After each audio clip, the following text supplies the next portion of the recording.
한 어린아이가 엄마 손을 붙잡고 병원에 갔습니다. 원래는 놀이동산 가는 줄 알고 갔는데 가보니까 병원이었습니다. 이미 되돌아설 수는 없는 상황입니다. 엄마가 아이에게 이야기합니다. 오늘 병원 두 군데 가는데 까불지 말고 엄마 말 들어라. 네가 결정을 하렴. 한 군데는 이빨을 뺄 거고 이쪽에 가서는 주사를 맞을 건데 어떤 게 좋겠냐. 애가 고민에 빠졌습니다. 안 한다고 할 수는 없고요. 둘 중에 하나를 결정해야 되는 거. 이거를 유식한 말로 딜레마에 빠졌다 이렇게 얘기합니다. 우리가 쓰는 이 딜레마라고 하는 게 말의 의미가 두 가지 중에 하나를 반드시 선택을 해야 되는데 둘 다 안 좋아요. 근데 어쨌든 하나는 결정을 해야 돼요. 이게 차악을 결정한다고 하는 거죠. 이런 딜레마는 우리가 일상생활에서 선거 때 많이 봅니다. 도둑을 찍을 거냐 사기를 찍을 거냐 이 둘 중에 하나를 결정해야 되죠. 후보자가 마음에 드는 게 없어요. 근데 투표는 해야 돼요. 그럼 딜레마에 빠집니다. 이걸 어떻게 할 거냐. 우리의 삶 속에 이러한 일들이 흔히 있는데요. 직업을 선택할 때도 사랑을 선택할 때도 또 재정적인 어려움 속에서 뭔가를 결정해야 될 때 인생의 딜레마가 있습니다. 또 혹은 영적으로도 딜레마에 빠질 때가 있습니다. 우리는 그런 상황에 빠지지 않기를 원하지만 우리는 완전하지 않은 세상을 살고 있기 때문에 그런 결단을 내려야 할 때가 온단 말입니다. 성경의 영웅들도 이런 딜레마에서 자유롭지 않죠. 오늘 본문에 나오는 아브라함과 사레의 이 딜레마, 이거 되게 유명한 이야기고요. 많은 믿음의 조상들이 이런 고민을 가졌습니다. 아브라함에게 하나님께서 너의 뒤를 이을 자식이 너를 통해 나올 것이다 라고 말씀을 해 주셨는데 10년이 다 되도록 소식이 없습니다. 더구나 사실은 아마 자신들만 있었으면 문제가 없었을 텐데 아브라함이 이사 온 것도 빅뉴스고 또 아브라함이 공공연하게 자기가 은혜 받았으니까 간증했을 거 아니에요. 내 아내가 이렇게 나이 많아서 아이 못 낳고 나도 이렇게 나이가 이제 80을 넘어 당신 나이가 85세쯤 됐는데요. 이렇게 됐는데 하나님께서 자식을 주신다네. 쑥스럽구만. 자랑스럽게 얘기했을 텐데 10년이 지나도 이 소식이 없으니까 명절 때마다 처녀총각들 노총각 노처녀들한테 뭐라고 하냐면 소식 없냐? 이거 배기 싫어서 시골 안 간다는 분들 많이 있죠. 아브라함도 자기 자신도 흔들리고 주변 사람들이 올해도 뭐 이렇게 물어보면 아마 스트레스 많이 받았을 겁니다. 마침내 에덴 동산에서 그랬듯이 스트레스를 받는 상황에서 여자가 먼저 결정을 합니다. 그래서 이 궁지에서 벗어날 방법을 스스로 고안을 해내죠. 그게 뭐냐면 대리모를 동원하는 것이었습니다. 첩을 들이는 거죠. 자, 이 아내 사례의 논리를 보면 나름 타당한 상황입니다. 여보 잘 들어봐요. 하나님이 당신의 몸에서 날 자식을 주신다고 하셨지 나를 통해 주신다고 한 건 아니에요. 잘 들어봐요. 이런 거예요. 생각해보면 그렇죠. 너의 몸에서 날 자가 대를 이을 거라고 그랬지 너하고 사라 사이에서 나온 자가 대를 이을 거라고는 안 하셨거든요. 그러니까 솔직히 말해서 뉘앙스는 다 알고 있잖아요. 너의 몸을 통해서 너에게 자식을 주겠다는 건 정상적인 자식을 주겠다는 거지.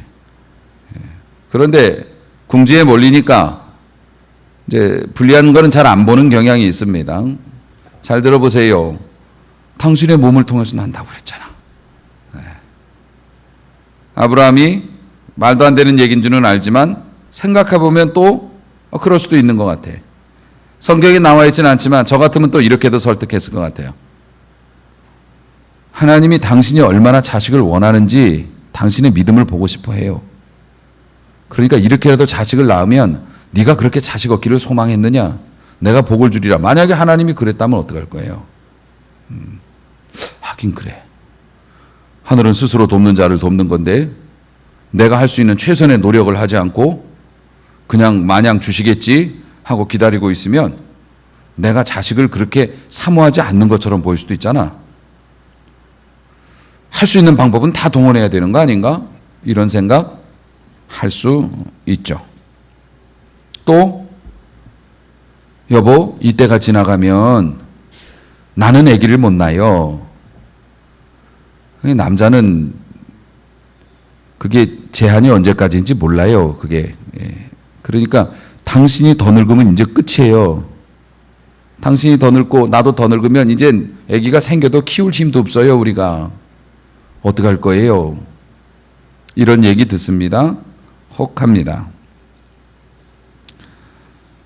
아브라함은 딜레마에 빠졌죠. 이걸 어떡할 건가. 그리고 우리는 이 사람이 어떤 결정을 내렸는지를 알고 있습니다. 하지만 아브라함 비웃을 게 아니에요. 신앙의 사람들이 실수하는 거 보면서 에이, 그럴 게 아니라고요. 여러분이 지난날 우리의 과거에 저질렀던 진짜 어처구니 없는 실수들을 한번 기억해 보십시오. 그걸 요즘 아이들은 이불킥이라고 얘기하더라고요. 자다가 곰곰이 생각해 보면 옛날에 그 부끄러웠던 실수 같은 게 떠오르면 이불을 발로 뻥 찬다고. 아이고 내가 왜 그랬을까? 창피해. 그래서 이불킥이라고 한다고 하는데 저는 기도킥도 많이 합니다. 기도하다 보면 미쳤어. 내가 옛날에 왜 그랬을까? 왜 그런 말을 했을까? 내가 왜 그렇게밖에 못했을까? 왜 이렇게 못난 짓을 했을까? 하면서 기도를 하면서 킥을 하기도 합니다. 저도. 사실 아브라함 가지고 조롱할 일이 아니고요. 우리가 도대체 내가 그때 왜 그런 행동을 했을까? 근데 왜 그랬을까요? 가만히 생각해 보면 그때는 그게 옳다고 생각했어요. 그때는 합당하다고 생각을 했기 때문에 그 짓을 한 거예요. 왜 그때는 그렇게 지금 생각해보면 말도 안 되는 결정이었는데 그 당시에는 그렇게 그럴듯해 보였을까? 사례의 생각이 완전히 말도 안 되는 생각 아니잖아요. 설득력 있고 하나님을 믿는 사람도 방법 찾아야죠. 지혜 동원해야죠. 성경적입니다. 당시의 관습상으로 봐도 못할 거 아니었습니다. 당시에는 본처를 통해서 자식을 못 얻으면 대를 이어야 했기 때문에 후처를 두고 자식을 얻어서 사람들 앞에서 그 아들한테 이제는 이 아이가 내 그 상속자다라고 선언을 하면 이 아이는 정실 부인에게서 나온 자식의 대우를 받았어요. 그게 법으로 보장이 되어 있는 시대였습니다. 그렇기 때문에 후처를 통해서 자식을 낳는다는 게 이상하지 않은 시대였어요. 지금 사라의 결정이 또 아브라함의 결정이 못돼 먹고 막돼 먹었다는 게 아닙니다. 그런데 이 사람들의 이 결정과 또 이런 것에 지금 제일 큰 문제가 뭐냐면 사례도 그렇고 아브라함도 그렇고 하나님께 구하지 않았다는 거예요. 우리가 볼 때는 완벽한 결정이고 우리가 볼 때는 효율적이고 합리적인 거지만 하나님께서는 나는 그 방법 싫어 이러실 수 있습니다. 만약에 가정을 하건대 아브라함이 밤에 식구들 다 잘 때 고민스러우니까 잠 안 자고 밖으로 나와서 쏟아질 듯이 하늘에 펼쳐져 있는 별들을 보면서 옛날에 하나님과 약속했잖아요. 그렇게 별을 보면서 이렇게 하나님께 기도했더라면 하나님 저 너무 힘들어요. 사람들이 자꾸 이상한 소리 해요. 제가 생각해도 더 이상 미루면 안 될 것 같은데 제 아내가 이런 제안을 했네요. 제가 볼 때는 이게 타당한 것 같은데 하나님은 어떻게 생각하세요? 만약에 아브라함이 그렇게 기도를 한번 했더라면 하나님이 어떻게 하셨을까요? 알아서 하시든가. 절대 그러실 하나님이 아니시죠. 아브라함은 기도하지 않았어요. 기도를 못한 게 아니라 안 했어요. 사람은 불리한 것을 안 보려는 경향이 있습니다. 사실 어쩔 수 없는 선택 아니었어요. 아브라함도 그러고 싶었어요. 너무 답답하니까. 뭔가를 해야 되기 때문에.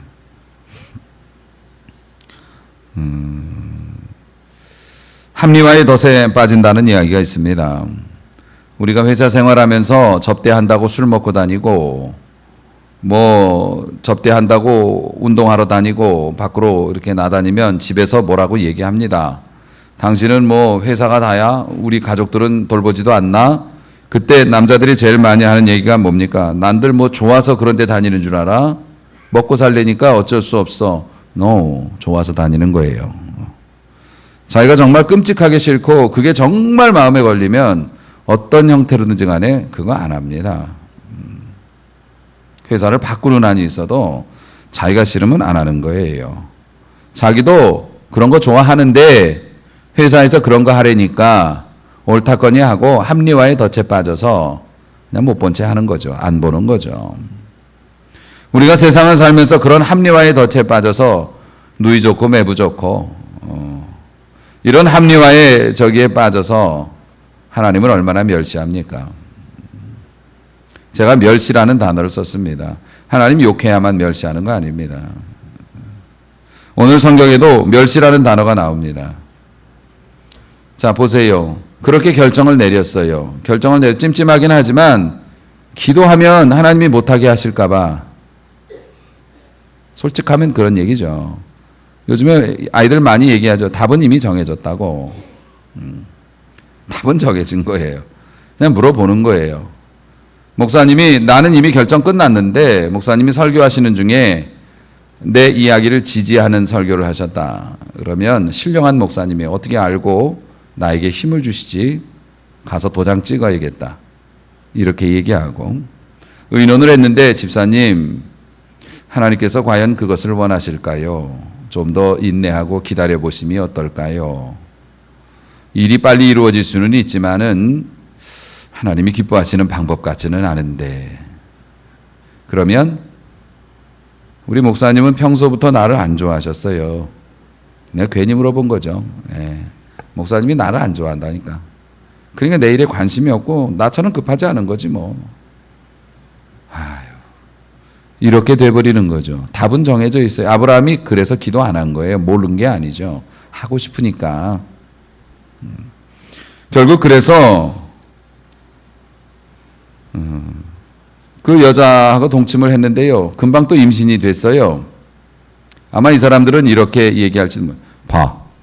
하나님이 금방 임신시켜 주시잖아. 이게 방법이 맞았던 거야. 맞았을까요? 여러분, 하나님의 뜻을 벗어나서 인간적인 결정을 내리거나 방법을 쓰면 잘 되는 것처럼 보일 때가 있습니다. 근데 이게 과연 잘 되는 것일까요? 우리는 성경을 보아서 알지만 우리가 삶에서 이루어놓은 결정이나 이런 건 시간이라고 하는 체에 걸러보면 금방 나와요. 시간이라고 하는 체에다 걸러보면 이 일이 문제가 발생하기 시작한 게 얼마 가지 않았어요. 임신하자마자 문제가 발생하기 시작했어요.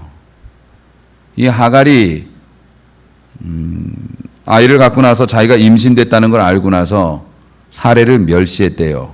어디다 대고 멸시를 해요? 하갈이 잘못하고 있지요.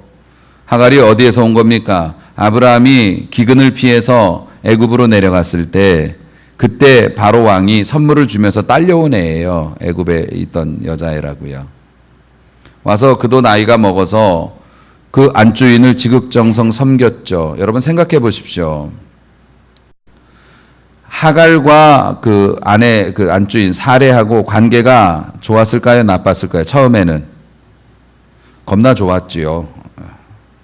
그러니까 여자가 자기가 애 못 낳는다고 자기 남자한테 이 여자를 줄 정도면 사이가 엄청나게 좋았던 거예요. 하갈이 사레의 마음에 쏙 들었던 거예요. 그러니까 어차피 이렇게 일이 생기고 다른 여자를 집에 들여야 한다면 얘가 내 말 잘 듣고 얘가 싹싹하게 순종하고 잘 있었으니까 기왕이면 얘를 내가 들여놓으면 얘는 나 배신하지 않겠지. 그 마음이 들었기 때문에 여자로서 그거 해준 거예요. 둘이 사이가 엄청 좋았던 거죠. 여러분, 교회에서 그런 일들이 굉장히 많습니다. 목사님이 은퇴하시게 됐어요. 목사님이 은퇴하시게 되면 후임자 목사님을 모셔야 되잖아요. 그러면은 교회는 정해진 절차가 있습니다. 공정하게 이렇게 청빙위원회를 구성해서 정해진 절차에 따라서 공정하게 모셔서 기도하고 그렇게 교인들의 의견을 얻고 모셔야 합니다. 그런데 교회의 안전을 도모하기 위해서 교회를 지킨다고 하는 이 인간적인 생각에서 혹은 내가 누리고 있던 권리를 빼앗기고 싶지 않아서 어떤 목사님은 자기가 평소에 자기한테 잘해줬던 후배를 너 내 대신에 여기 담임 목사로 와라. 내가 힘써 줄게. 대신 너 여기 오면 나 무시하면 안 된다. 그래서 제가 아버지처럼 섬기고 죽을 때까지 우리 목사님 제가 예우하겠습니다. 이렇게 해가지고서 와서 교회 뒤집어지는 게 우리나라 대형 교회들 중에 그런 교회가 몇 있어요. 또 어떤 상황은 제가 알고 있는 교회만 해도 몇 교회가 됩니다마는 담임 목사님이 그렇게 유고가 되니까 성도님들이 목사님을 모셔야 되는데 불안한 거예요. 우리 교회 좋았는데 얼굴도 모르고 이분이 누군지도 모르고 그냥 이렇게 모셔가지고서 만약에 교회 잘못되면 어떡해. 그러다 보니까 절차를 무시하고 예전에 우리 교회에서 부목사님으로나 혹은 전도사님으로 계셨었던 그분을 생각해요. 그래서 그분이 부교역자로 계실 때 착하게 계셨고 또 겸손하게 계셨으니까 차라리 그분을 그냥 우리가 모셔오자. 그래서 절차를 무시하고 또 그분을 모셔다가 담임 목사로 세워서 망한 교회가 한둘이 아니에요. 달라져요, 사람이. 발등을 찍어도 늦은 거죠. 사례가 딱 그 꼴 났어요. 자기하고 거의 10년 가까이 이렇게 살았으니까 자기가 속을 안다고 생각하잖아요. 저도 그런 경험이 있고요. 이 사람은 내가 안다고 생각하고 이 사람은 믿을 수 있다고 생각해서 함께 했어요. 나눴어요. 그랬더니 가장 큰 적이 되죠. 멸시했답니다. 이 멸시라는 단어가 성경에 자주 나오는데 사람이 하나님을 멸시하기도 하고 그래요. 멸시라는 게 뭐냐면 밥값을 못한다라고 여긴다는 거예요. 옛날에 여자들이 자식을 못 낳으면 할 도리를 못하고 밥을 축내는 자라고 여겼습니다. 물자를 축내는 사람으로 눈치 구박덩어리가 되죠. 사례가 하갈이 자기를 그렇게 여겼다는 거예요. 당신은 할 일도 못하면서 밥만 축내는구나. 이런 느낌이 들었다는 게 멸시받았다는 거예요. 부모가 자식한테 멸시받는 거 그래서 받는 겁니다. 어머니 아버지가 뭘 한다고 그러세요. 가만히 좀 계세요. 요즘 젊은 사람들 그렇게 안 해요. 좀 나서지 말고 좀 가만히 계세요. 그 얘기는 뭐예요? 당신은 지금 아무것도 기여할 게 없고 밥만 드시고 계시는 겁니다. 라고 얘기하는, 그러니까 그걸 멸시받았다고 여기는 거예요, 부모들이. 사례가 멸시받았다고 여기니까 이성을 잃었어요. 사람이 자존심에 상처받으면 이성을 잃죠. 공정한 판단이 안 됩니다. 집이 뒤집어졌습니다. 사례가 아브라함한테 따집니다. 5절 말씀이죠. 내가 이렇게 멸시받는데 당신이 받아야 옳다고. 근데 왜 당신이 받아야 되는지 모르겠어요. 근데 아마 아브라함이 하갈을 잘못 가르쳤다라고 아마 당신이 하갈 자꾸 길을 세워주니까 제가 나한테 이러는 거 아니에요. 뭐 그런 의미인지는 모르겠지만은 아브라함은 굉장히 뜬금없었을 겁니다. 어쨌든 결론은 이거예요. 이런저런 얘기를 하지만 5절의 결론은 이겁니다. 나예요, 저녀예요. 이제 선택해 주세요. 이렇게 얘기한 거예요. 아브라함은 아주 쿨하게 대답합니다. 당신 여종이지 않소? 알아서 하세요. 그 얘기가 뭡니까? 당신이 훌륭하고 당신이 현명하니까 당신이 잘 처리할 거라고 난 믿어요가 아니고요. 난 몰라요. 빠져버립니다. 자, 보십시오. 주님의 뜻에 합당하지 않은 주님이 기뻐하시지 않는 결정을 내리니 사레와 하갈 그 친했던 사이가 원수지간 됐습니다. 아브라함과 사레 오죽하면 아내가 남편한테 첩을 드립시다라고 얘기할 정도로 부부지간의 신뢰가 견고했어요. 그런데 지금 둘이 뭐하고 있습니까? 당신이 저 여자를 잘못 가르쳐가지고 지금 제가 말을 곱게 하고 있는 거예요. 저 여자를 잘못 가르쳐 제가 저러는 거니까 하나님이 당신하고 나 사이에 판단해 줬으면 좋겠다고 하나님한테 물어보자고 누가 옳은지 진작 좀 물어보지. 하나님이 이제 등장합니다. 자기가 곤고한 지경에 놓이고 억울하니까 이제 하나님 찾아요. 그때는 하나님을 안 찾았거든요. 아브라함은 뭐라고 얘기합니까? 귀찮아 죽겠네. 당신이 알아서 하세요. 어차피 당신이 아이디어 낸 거잖아. 어쩌라고. 이러면 사레의 마음이 어땠을까요? 그래서 하갈을 더 학대했는지도 모르겠어요. 예라이. 오죽하면 하갈이 학대를 견디다 못해서 광야로 도망가는데요. 당시에 광야로 도망가는 거는 우리 엄마들이 어디 남편하고 싸우고 자동차 키 들고 신용카드 들고 나오는 거하고는 달라요. 광야로 도망갔다는 건 죽을 수 있다는 겁니다. 준비도 없이 광야로 도망갔어요. 임신한 몸으로 광야로 도망갔어요. 얼마나 괴롭혔으면 내가 여기서 맞아 죽느니 광야 가서 내가 그냥 죽는 게 낫겠다고 도망을 칠 정도예요. 얼마나 집안 분위기가 살벌했겠냐고요. 얘 어디 갔냐고 또 막 난리가 나고 찾고 남편은 어이구 이러고 있고 분위기 딱 보이지 않습니까? 사실 그것 때문이었을까요? 사실 하갈도 피해자예요. 내가 언제 우리 주인에게 시집 가겠다고 그랬냐고. 자기도 젊은 여자인데. 자기도 좋은 남자 만나서 안정된 가정 이루고 대접받고 살고 싶지. 첩으로 들어가가지고서 이렇게 구박덩어리 될 줄 몰랐죠. 학대까지 당합니다. 엉망진창이 됐어요. 그뿐입니까? 이렇게 잘못 내린 결정으로 인해서 집안에 난리가 나고 힘신한 몸으로 도망을 갔는데요. 광야를 헤매고 있는데 천사가 그를 찾아와 만납니다. 그리고 하갈은 죄가 없으므로 너는 죽지 않을 거라고 이야기해주고, 그리고 아브라함에게 했던 약속하고 비슷한 약속을 하갈에게도 합니다. 네 자식이 엄청나게 불어나고 세력을 형성하고 광야에서 들나귀처럼 지내다가 분쟁을 일으킬 거라고. 슬픈 일입니다. 그것이 오늘날 중동에서 매일 터지는 폭탄과 테러와 이런 것들의 단초를 제공했다는 사실은 역사학자들이 알고 있는 사실이에요. 그들이 지금 중동 지역의 대부분을 차지하는 팔레스타인 지역의 그러한 그 족속들의 조상 이스마엘의 후손들이거든요. 사랑하는 성도 여러분,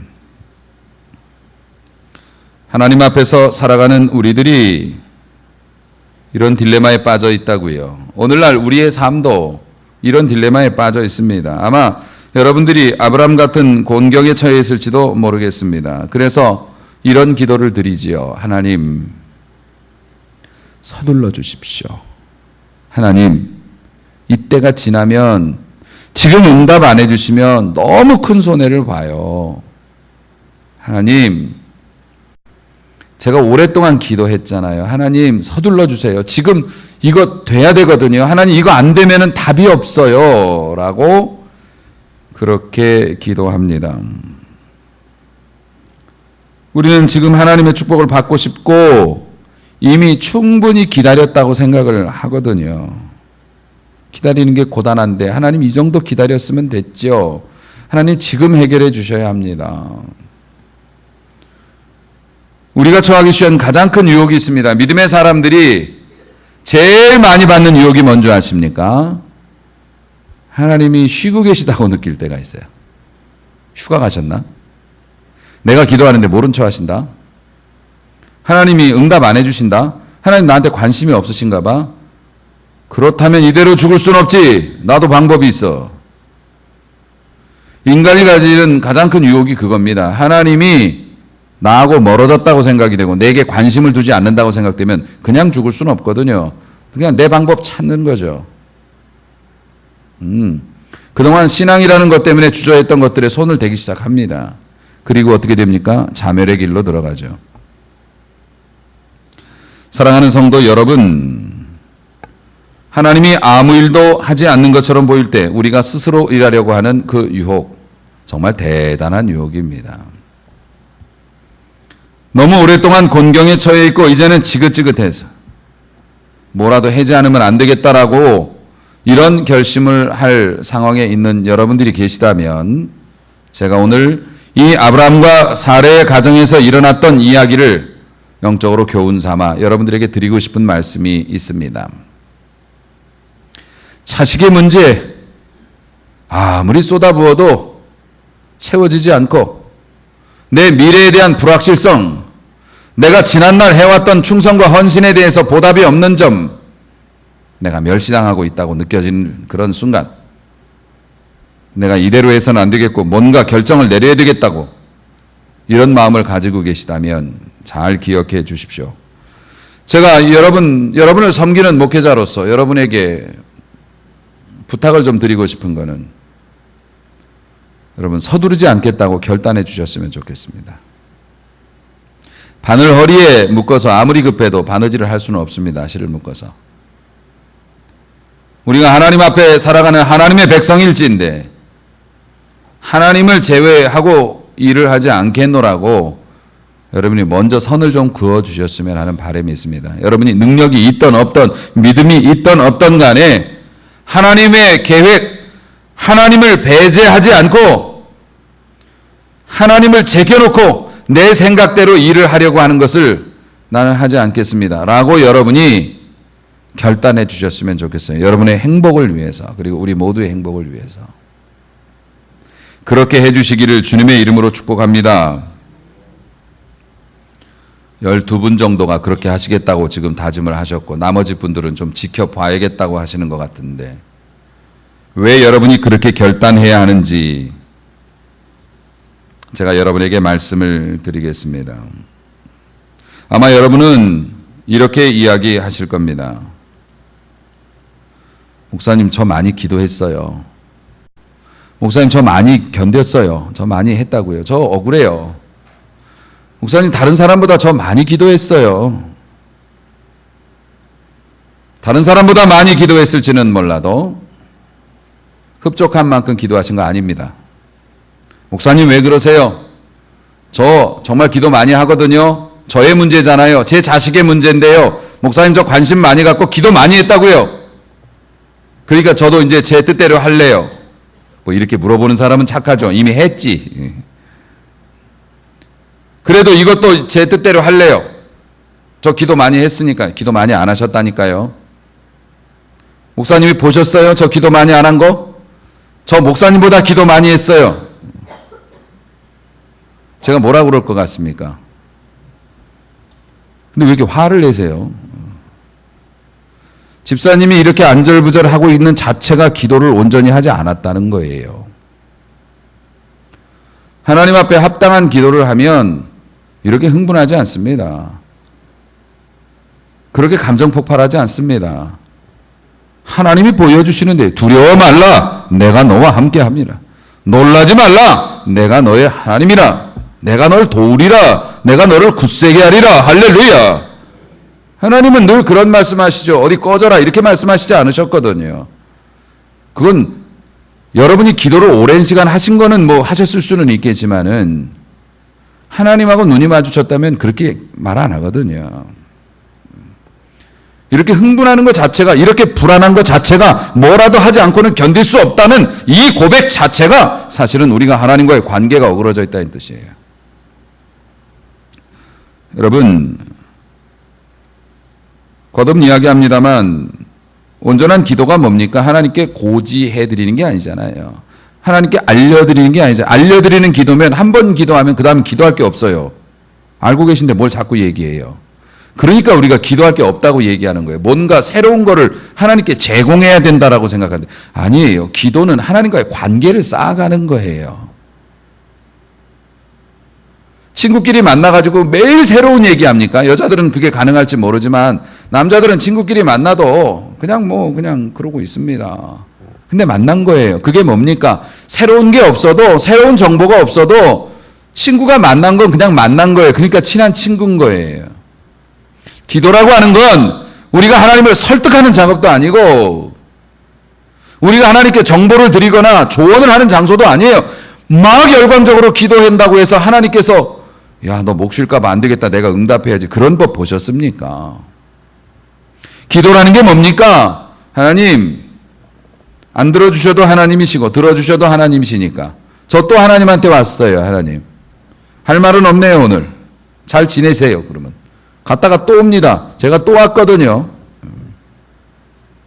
부모님에게 와서 아무런 말이 없어도 자꾸 부모님에게 찾아오면 부모님이 뭐라 하실까요? 너는 왜 와서 말도 안 하고 그냥 가냐? 이렇게 얘기하시는 부모님 없어요. 자식이 눈 안에 들어오는 것만으로도 흡족하십니다. 자식이 집에 와가지고 아무 일 안 하고 저 건넌방에서 잠을 자고 있어요. 흡족하세요. 내 자식이 쉬는구나. 내 품에 와서 쉰다. 그래도 부모라고 찾아와가지고서 그래도 의지하려고 왔구나. 힘들었나 보다. 이러시지. 너 왜 와서 집안일 안 해? 너 왜 와서 나하고 얘기 안 해? 이렇게 스트레스 받는 부모는 없습니다. 기도하러 와서 좀 주무시면 어때요? 예배하러 와서 좀 졸면 어때요? 조는 거는 제 책임도 크니까. 졸면 어때요? 그래도 예배 시간 되면 아버지 품으로 나와서 아버지 저 왔어요. 아버지 저 가요. 기도할 자리 있으면 빼놓지 않고 나와서 기도해요. 이거는 뭡니까? 관계입니다. 관계. 하나님의 위치 파악하는 거죠. 우리 하나님 잘 계십니까? 위치 파악하는 거죠. 그러면요, 불안해하지 않아요. 그렇게 안달하지 않아요. 힘이 안 드는 건 아니지만 하나님이 도와주실 거라는 마음의 든든함이 있기 때문에 경거망동하지 않아요. 사랑하는 성도 여러분, 우리가 중요한 부분에 있어서 인내하고 하나님보다 앞서지 말아야 되는 것 중에 중요한 교훈 중에 또 하나는 우리가 내릴 결정으로 인해서 나 자신만 마음의 고통이 있는 게 아니라는 겁니다. 아브라함과 사레가 내린 결정으로 인해서 온 인류가 고통을 받고 그들이 내린 결정으로 인해서 죄 없는 하갈이 고통을 받고요. 그 속에서 아무 생각 없이 태어난 이스마엘은 태어나자마자 구박덩어리 됐지. 이스마엘이 14살 때 이삭이 태어났어요. 당시 아이들은 1살 먹어서 돌잔치가 아니라 3살 먹어 돌잔치예요. 애들이 중간에 잘 죽으니까. 3살 먹어 돌잔치 하는 날 이스마엘이 17살일 때 돌잔치 하는 날 해필이면 텐트 뒤에서 애 주워박다가 살에 그 큰 마님한테 걸려가지고 모자가 쫓겨납니다. 잔칫날. 오죽하면 그랬을까요? 다 큰 놈이.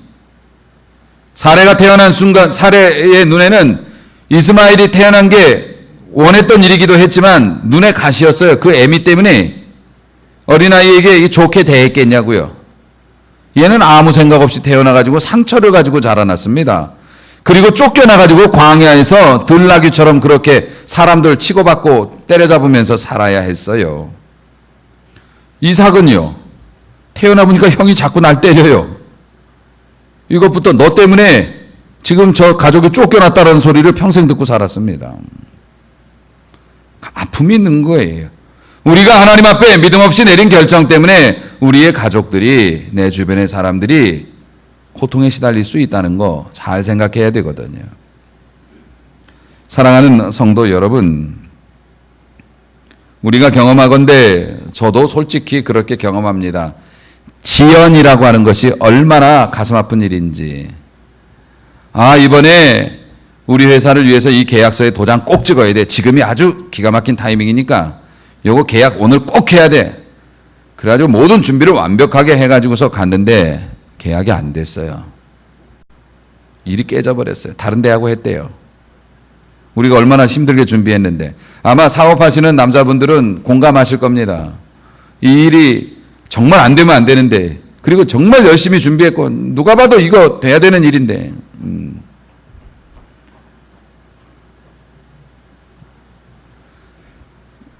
그런데 그게 안 됐어요.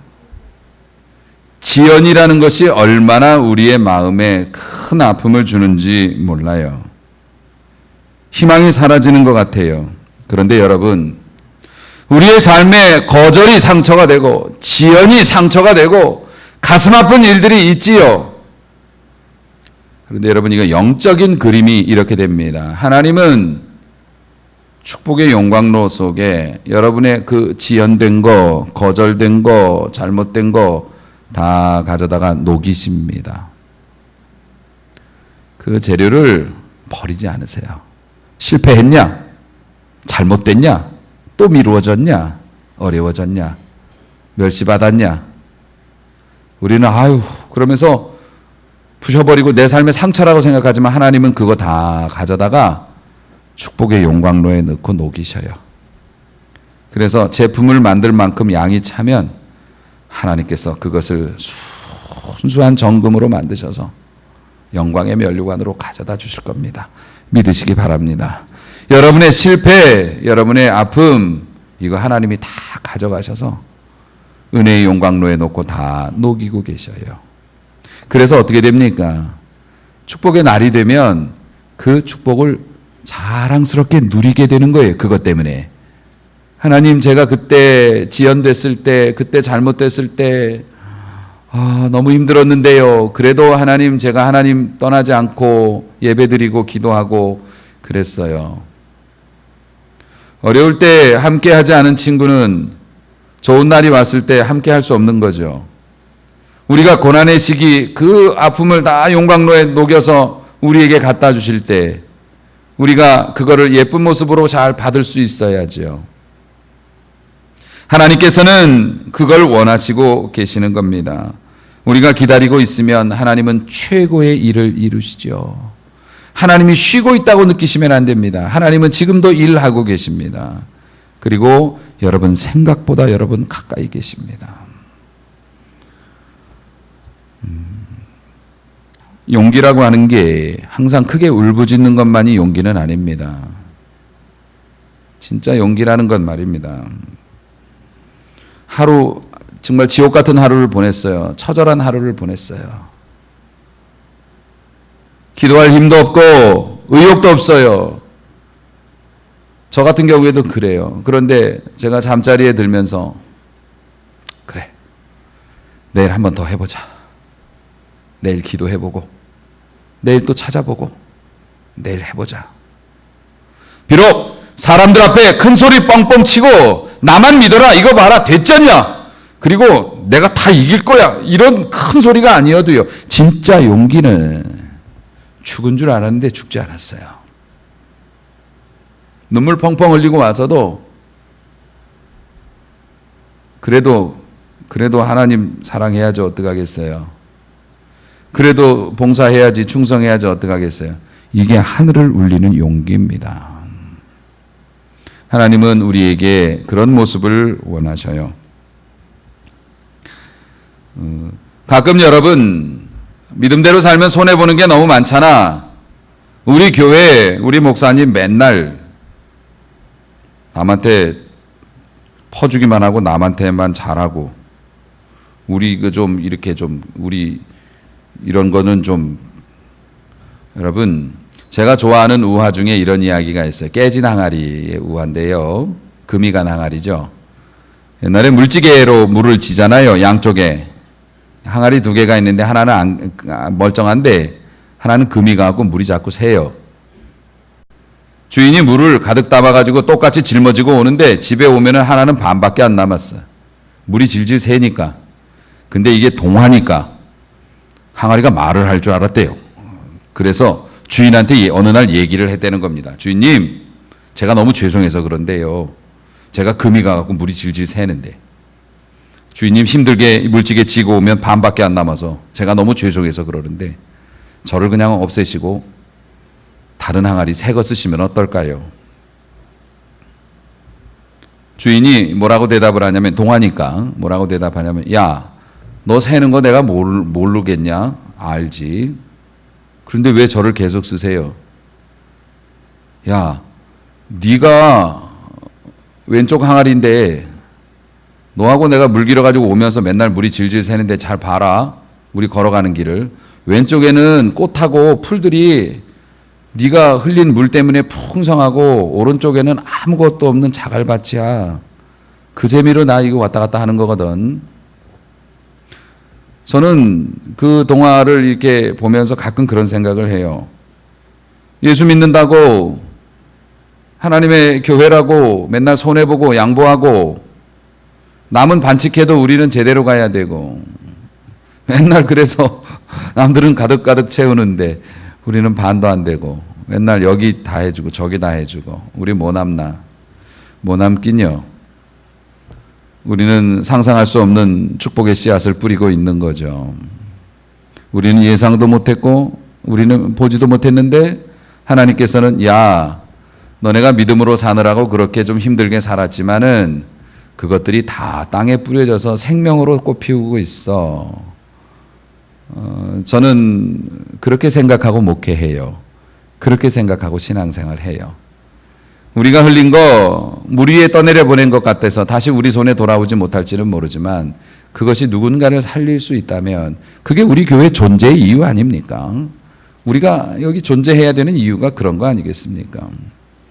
그러므로 우리가 좀 더 하나님 앞에서 마음을 잘 먹었으면 좋겠어요. 여러분의 의지만 가지고는 이게 안 되거든요. 은혜 받아야 됩니다. 은혜 받아야 돼요. 요즘 세상이 얼마나 바쁘고 얼마나 급하게 돌아갑니까? 근데 예배 시간은 점점 줄고 있잖아요. 지금도요, 1시간 넘어가면 예배 눈치 보여요. 설교하기가. 여러분들 옛날에는 불 끄면 자고요. 새벽 예배 다니는데 문제 없었어요. 새벽 예배하고 밭에 나가서 일하면 됐어요. 겨울에는 농사도 안 지니까 일도 없어서 새벽 예배 드릴 수 있었어요. 전기 없고 그럴 때는 기름 달른다고 엄마가 맨날 불 껐어요. 그러니까 자야 돼요. 요즘엔 그렇지 않아요. 새벽 3시, 4시가 돼도요. 세상이 막 돌아갑니다. 핸드폰에 카카오톡에 우리의 머리가 쉴 수가 없어요. 더 많은 결정을 해야 되고 더 많은 일들을 해야 되는데 하나님 앞에 나아가는 시간은 더 줄어들고 있어요. 중간고사 되면 애들 교회 안 나옵니다. 엄마들이 안 보냅니다. 여러분, 저는 상식에 의해서 여러분들에게 호소하고 싶어요. 여러분, 교회가 만약에 직장이고 여러분이 교회에서 예배에 참석하거나 성도로서 의무를 다하는 게 직원으로서 일을 하는 거라고 생각한다면 여러분, 교회에서 월급 받을 수 있겠습니까?